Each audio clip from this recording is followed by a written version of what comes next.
Hanson, welcome. Thank you for joining.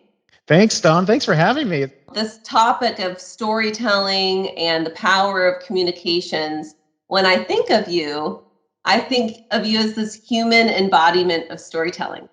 Literally, like you are a author, a filmmaker, a musician, an award-winning journalist, an academic that's shaping the minds of today's and future communicators. And so there's not a more perfect person to have this conversation. No pressure now. So let me ask my first question of you, which is, where does that love of story come from for you? It really comes from the understanding that if story is so inextricably tied to our lives, that is our fundamental motivation. We're born into this world. We don't know exactly what our place is. We don't know if there's a higher power or meaning until we start to create that for ourselves.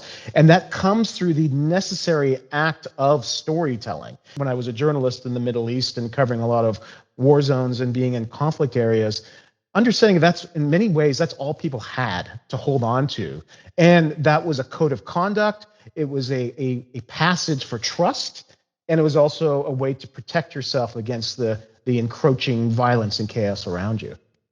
That's pretty powerful stuff. And it is really that connective tissue. If we can find ourselves in story, then it unlocks a lot of potential. I was struck by something you wrote over the last couple of months, which was a letter to your children, Hendrix and Rose.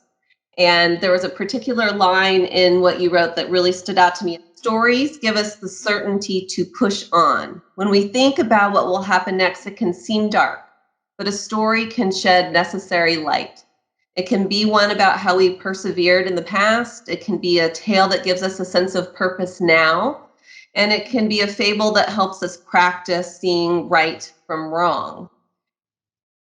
Why was it important to write that at that moment? It's very much, I've been, because I do have this weird background in violence and in the worst that humans can do to each other.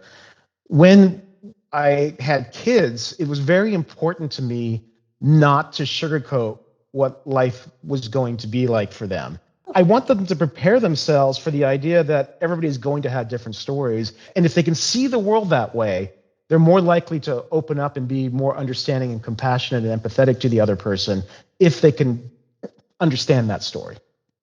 I love that. And I think I'm going to try and connect up a couple linkages here, which is, I think about that in a thematic way is having the courage. Courageous conversations almost is the way to frame that, where you're not as scared to be able to really go there, even when it's painful to do that.